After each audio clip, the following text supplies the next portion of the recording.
Hi, how are you? Nice seeing you. Today we will speak about Parashat Va'era. I want to ask, I want this subject to go through all the shiur. What usually motivates people? Why people decide a certain decision and go by it? We see Paro. Paro was a wicked king. It says, "Vayakom el chadash asher lo yada et Yosef." He didn't know Yosef? Of course he knew Yosef. But he didn't want to remember what Yosef did to the Egyptians, how many benefits, what good he made to Egypt and to their nation. And so he removed this memory from his mind, okay, and from his heart, and made himself, through this, be cruel to Yosef's nation, to the Jews, and came out with these weird decrees. Okay, so this famous decree about throwing little boys to the Nile. Even animals, they have pity on their babies. Okay, you don't need to be human. You don't have to be a college degree or something to have feelings. How come they come with this kind of a decree? Okay, who was Paro's advisors? They say there were 3 advisors in that parliament of Egypt: Bil'am, Iyov, and Yitro, right?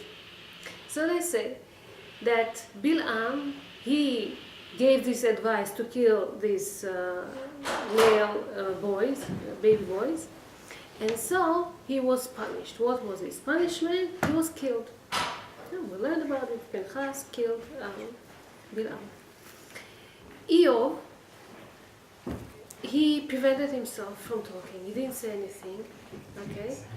And he was punished. His punishment was that he got a lot of problems, sufferings. He lost love and his wife, he lost his children, he lost all his money.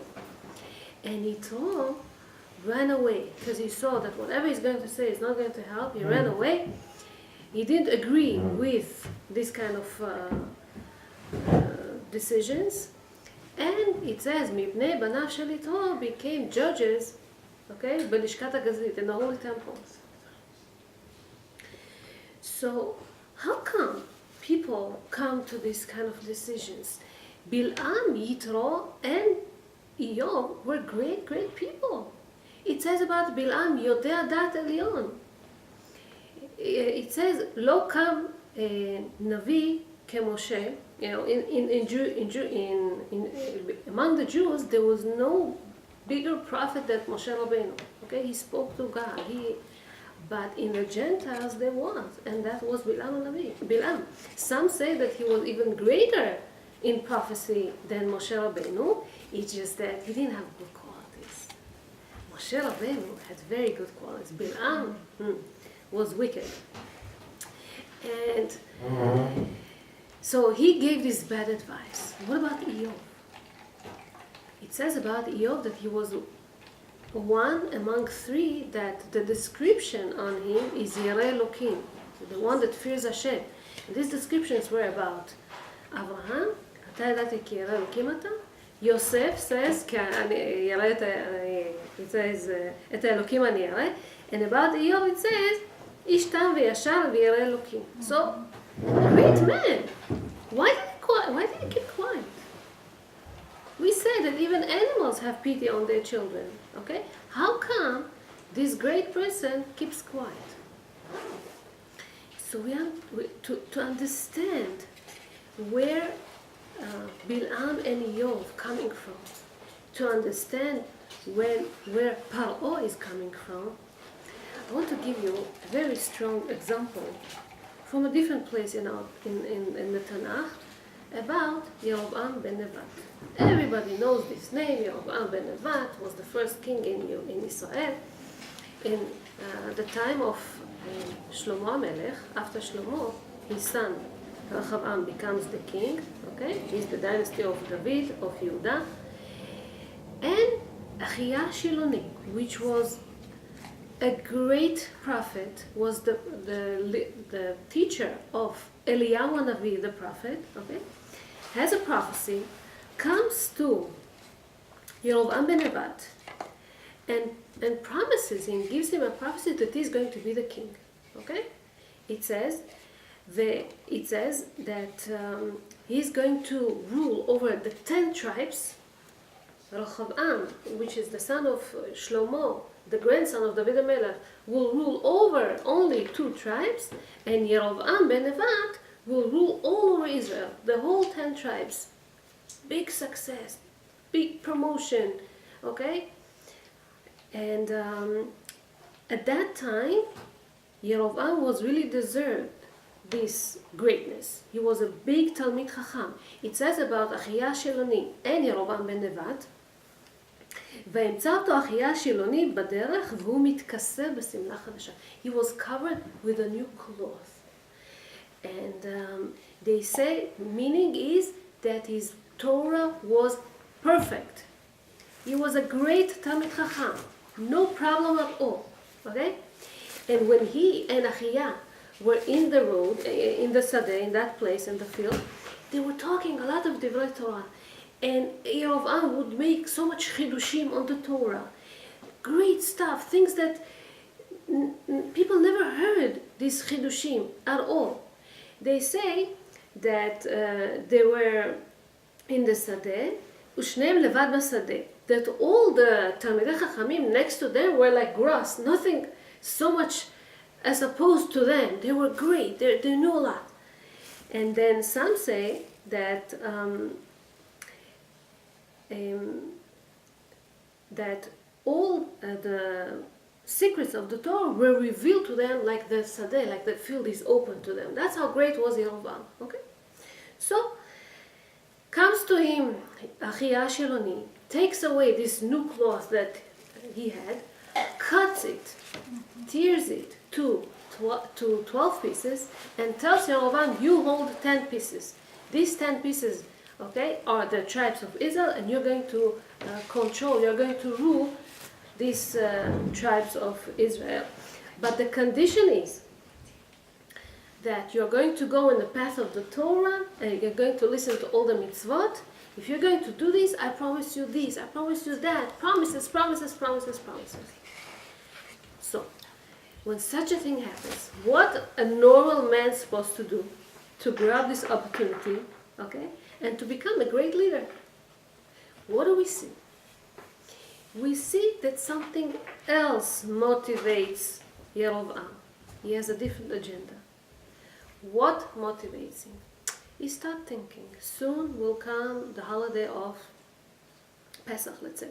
Pesach, Shavuot, and Sukkot, 3 times a year, people are supposed to go to the Holy Temple to bring sacrifices, to be next to the Kohanim. Okay, they go and they see the king. Who sits in the Azara? Only the king, Rehoboam. He's allowed to sit there. Nobody else is allowed to sit there. So me, the king of 10 tribes now, is going to come next to the king Rehoboam. He's going to sit on his throne, and I'm going to stand next to him? What kind of shame it is for me. He didn't want to go. All of a sudden, this great Talmid Chacham, he doesn't care about Pesach, about Shavuot, about sacrifices, about the Holy Temple, about the Azara. Nothing. If he doesn't get the respect, he doesn't want to go. But everybody else will go. What about him? He will be Mored B'Malchut if he won't go. So he thinks how to trick everybody so they would not go also. They would recognize him as the king, not Rehoboam. What does he do? What does he do?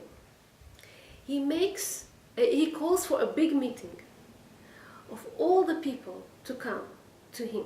Okay, he's supposed to be recognized as a king now. He calls everybody, righteous people, wicked people, good people, bad people, and he puts all of them together.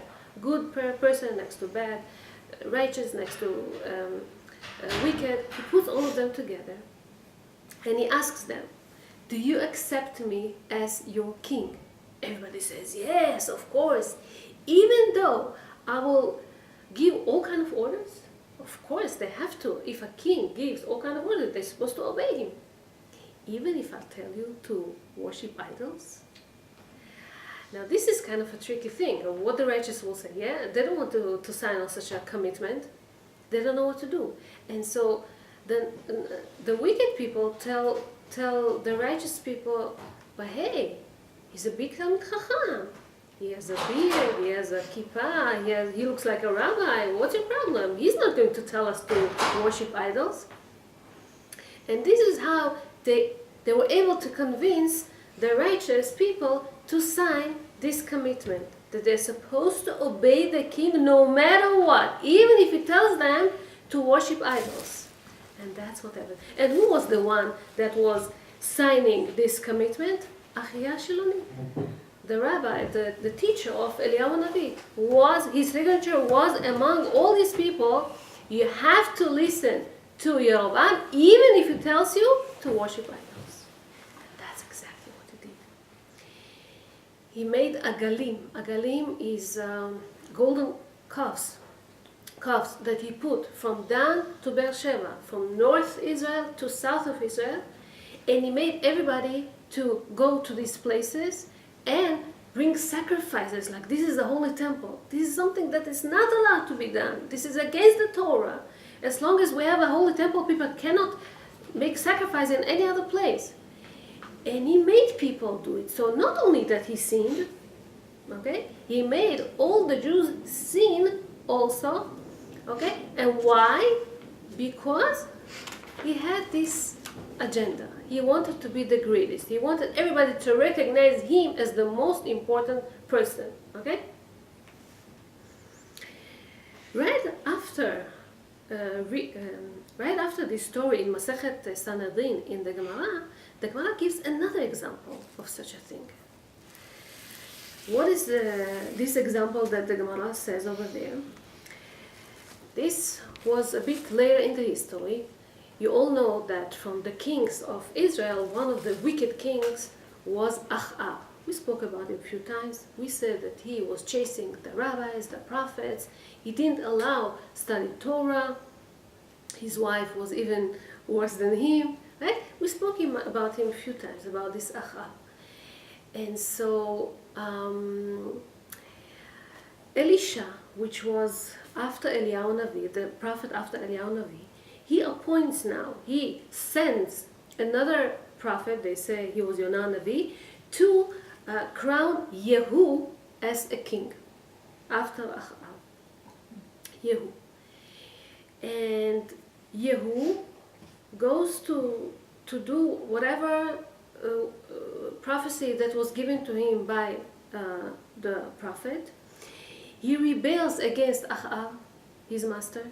He kills him, and he kills all his descendants. 70 boys or family that he had, Achab, a wicked king, he killed all of them. And then, it's interesting, it says that he wanted also to destroy all the Baal. Baal was the great Avodah Zarah at that time, idol worshipping, and he wanted to destroy all this.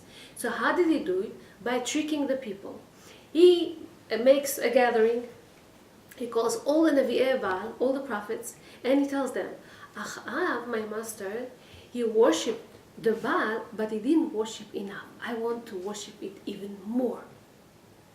So he announces that he's going to benefit them. He's going to do all kind of good things to them. And people hearing that he is going to benefit them and the name of the Baal will be greater, they come. All of them come to this gathering. And he orders the people to go and kill all of them. And this is how Yehu was able to destroy, okay, all this Avodah Zarah that's called Baal, a great thing. Now he comes to him and promises him, you're going to be great king. Your grandchildren are going to be kings. Great thing that he did. Thing that the kings before him couldn't do. So, what happens now? We think that he's going to continue to follow the path of Hashem. He's going to be... No. What happened now? It says that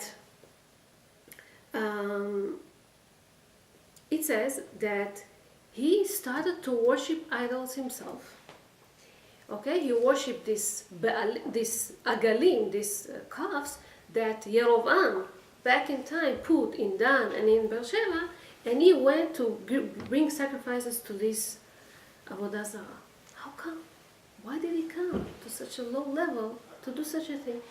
So they say that he saw the signature of Achia Shiloni on this commitment, and he said, if Achia Shiloni puts a signature, it means that there's something there. So it means that Yerovam was right, and it means that this Agalim is good, and this is how he started to worship idols himself also. Here we see that great people can make mistakes. Great people, yes, they have this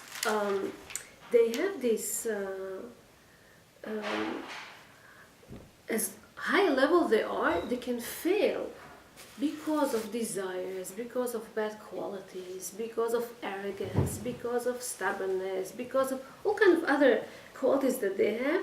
The results are devastating for the Jews because it's not only they sinned, it's also made other people sin. I want to ask a question. We're not great people like those. We're not Paro. We're not Yerovam. We're not Bil'am and not Iyov. And what do you want from us? So what does he talk to me? Well, it's true that we small people, we're not great people next to them, but many times we let our bad qualities overcome us and control us exactly like those people. Last week, somebody came to speak to me. I just give false names. Her name is Malka. She got married to David. A year ago, everything was so promising, beautiful. They were in love. She got a lot of jewelry. She got a lot of presents, a lot of new things, no apartment. Everything looked so nice. And he got a young, beautiful wife, energetic, when you look at them a year later, they're like two enemies. What happened? Well, she thinks that he's so selfish. He doesn't trust her. He keeps listening to his parents. He is, I don't know, whatever. He doesn't trust her with money, and he listens too much to this, and he has bad friends, and all of a sudden she hears, and her mother on top of this tells her, oh, your husband is not so great as we thought, and her friends tell her, oh, I know his friends, he's hanging out with they influence him, they tell him what to do, I know what they're doing. Her neighbor says this, and her mother-in-law says this, and it's like all big, overwhelming. She comes to me, what she tells me? She covers it in a different way. She tells me, I don't think he's religious for me. All of a sudden, it's this excuse. He's not enough religious for me. So, if we go a little bit deep inside and we try to think, what is the cause of these complaints? She thought that he's great, right? But all of a sudden, she heard her mother tell something negative about him. She hears her father say, she hears her brother, she hears her friend, she hears this and she hears that. And things are not so great at home, she made a mistake, she failed in this, or she didn't pay attention to this, and she made a comment, and he made a comment, and all of a sudden he's not this night that she was dreaming about, and maybe she made a mistake, and maybe they're not for each other, and maybe she has all these doubts. these are mistakes. These are decisions that we do. We decide to look at things in a different way. There was this paritz we would say, a landowner, okay, back in Poland. He comes to one of the Hasidim of one of the rabbis, and he tells him, I want to ask you a question. Why a rabbi is so respected? Everybody comes to him, asks him questions, and I'm not so respected like him. He tells him, you know why? I want to explain. My rabbi, when he thinks about something, he can concentrate and thinks many hours about the same thing all the time. This paritz stamped his feet on the floor and he says, you're right. In 1 second, I can think about million thoughts.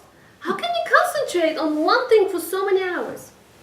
We know that tzaddikim, or even simple people, if you yourself think about certain pasuk over and over and over again, you can also make chidushim.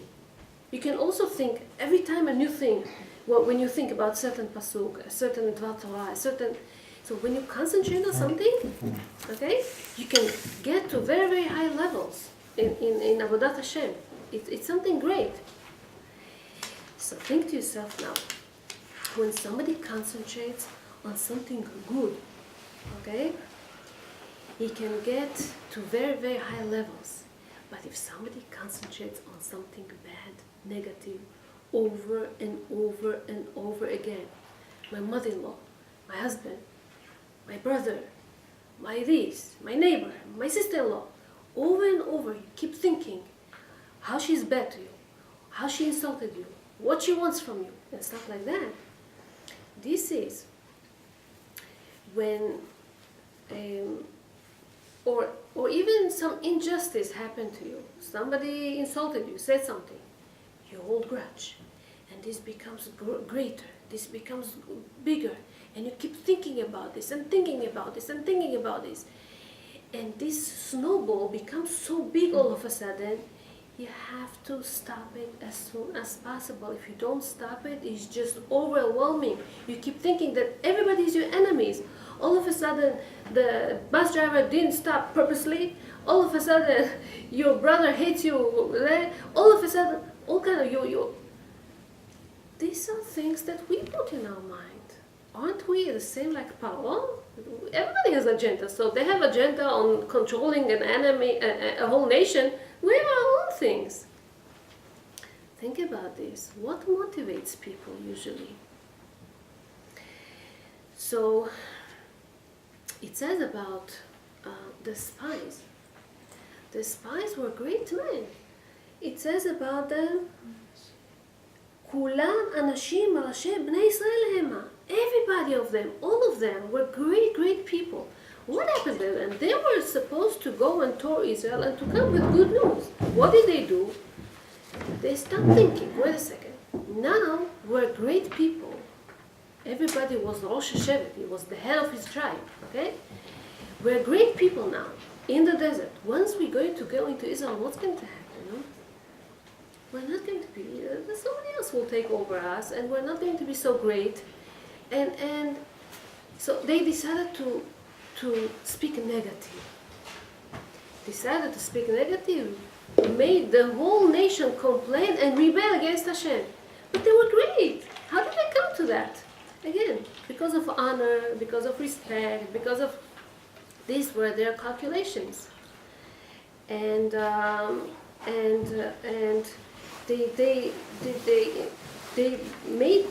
they caused death to all their generation because of this kind of a thinking. Let's give an example of these days. Let's say you have a teenage boy at home, and you think that he hates you like crazy. Whoever has teenage boys, girls, it's not an easy age. It's not an easy stage. They don't find themselves. They get up late in the mornings. They go to sleep late. They hang out with friends all the time. Family doesn't matter to them anymore. They don't care about family. All of a sudden, friends, only friends. Oh, whatever they say, that's all. That's what matters. Keep busy with all their gadgets, computer, iPhone, iPad, I don't know, other things that they have.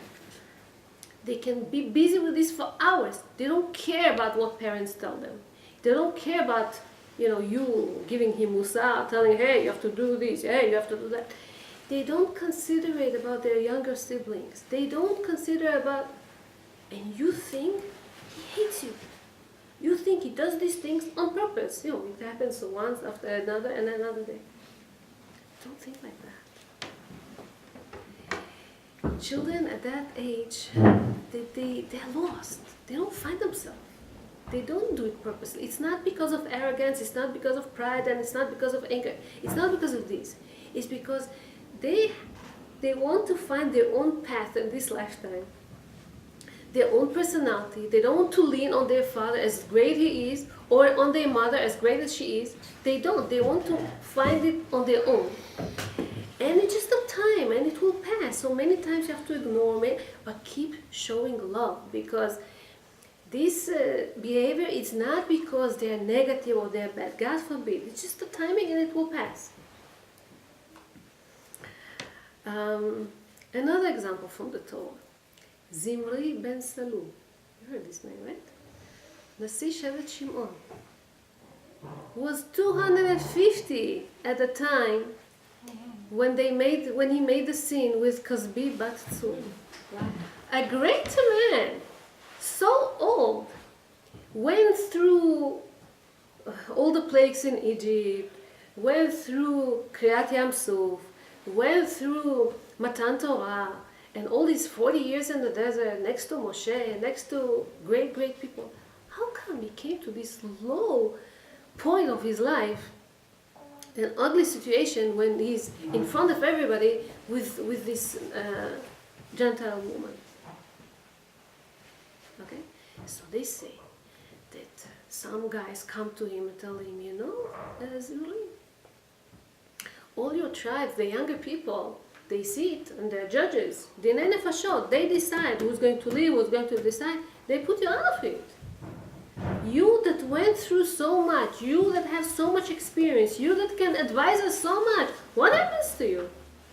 He got angry, got upset, and he wanted to show a point. And he came to the... So what motivates people? So you have this neighbor, let's say, or sister-in-law, or a friend, doesn't matter. That was so nice in the beginning. It looks like good qualities, but sometimes she's overwhelming. Keeps calling you all the time. Keeps sending the children to you.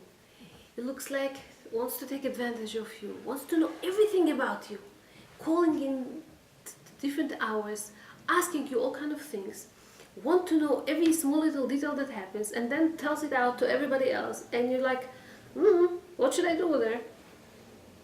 Sometimes, what can motivate her is maybe some attention that he wants from you. You try to hide things from her that you won't know so much. But if you release yourself some good information about you, hearing it from you, in a way will be enough for her than squeezing it later from your daughter, from your son, from your daughter-in-law, from, I don't know, your sister, from your friend, from somebody else. Okay? Sometimes this is the only thing that's needed. Haman al-Rasha was second to the king. Ahasuerus was ruling 127 nations. It was the biggest empire at that time. And Haman was second to him. Everybody's bowing down to him. It says, V'chol ze enenu shoveli. It's not enough. Whenever I see Mordechai Yehudi, Omed, Yoshev Bashar, and is not bowing down to me. All this doesn't worthwhile. These thousands and thousands of people that respect me and honor me, and because of this, he started all this craziness and decree and so on. And then he will hang with all his sons. This is agenda that motivates people. Sometimes your mother, she tells you, You don't know how to educate your children. And you're upset. How come? What do you mean? And you think that your mother-in-law tries to control over you. Who gives her the right? She wants to know when you're there, how do you do, what's your schedule, maybe your brother got married. All of a sudden,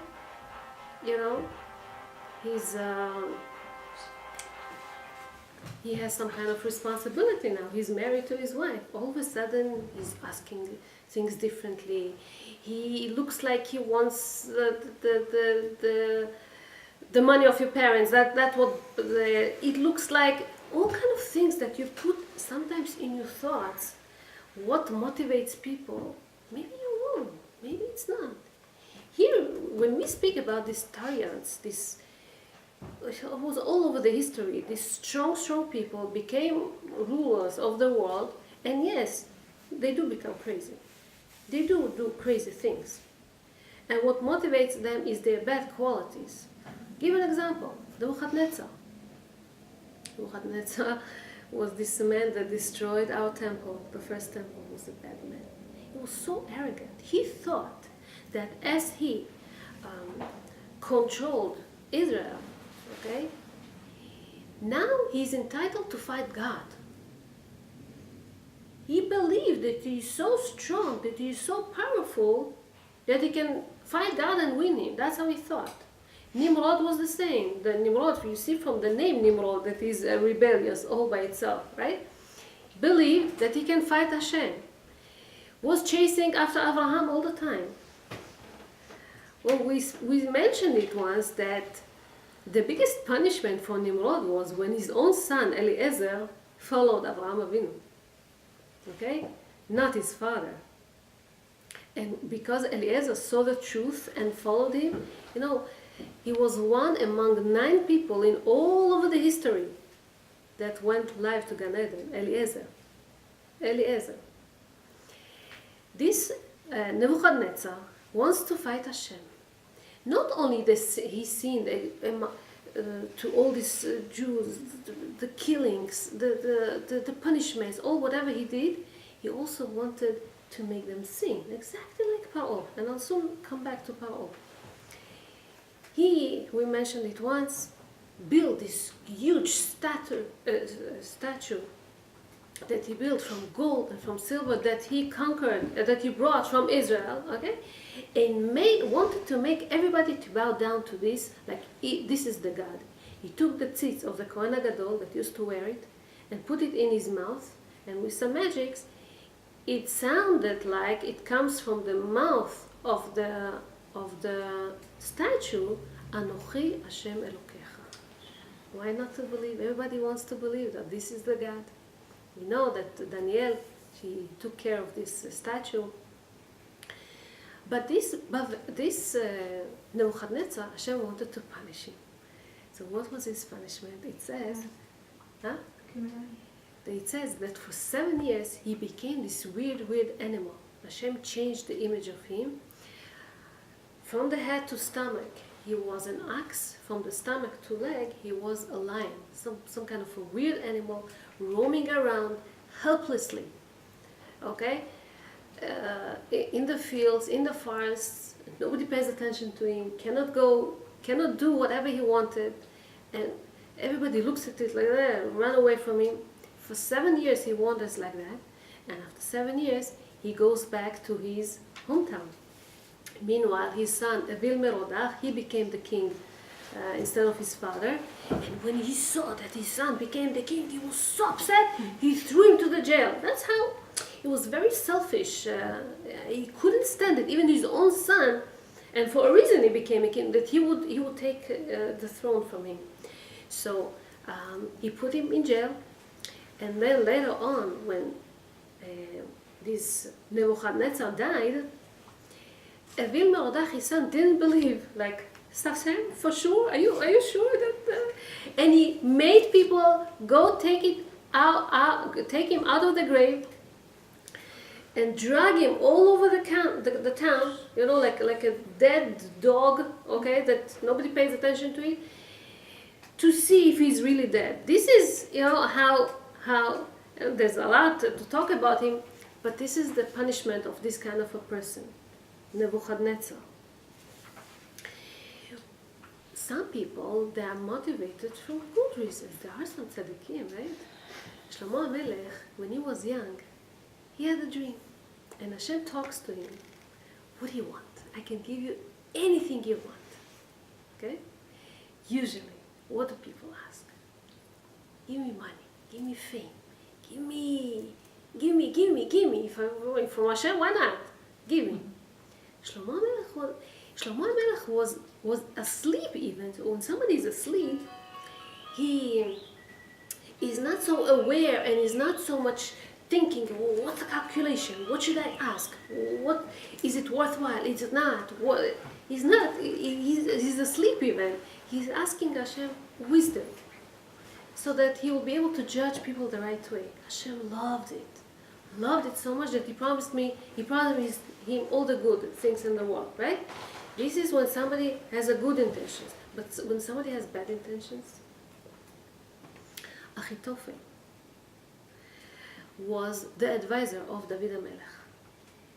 He was a very good advisor. His advisors were brilliant. They were equal to whatever the Urim v'Tumim. They would ask the Kohanim, the Urim v'Tumim in the Holy Temple, what should we do? Should we go to war? Should we do this? Exactly, always, whatever they ask the Urim v'Tumim, he says equal answers. Same thing. So he was very, very smart. He knew. And he helped a lot David HaMelech. But at a certain point, he became angry at him, at David HaMelech. Why David HaMelech didn't choose him among all the elders that judge the nation? So because he doesn't get this respect now, he started to be against David HaMelech. It says later on that when David was chased by his own son, Absalom, so he joined Absalom. This Achitophel joined Absalom against David HaMelech. Why?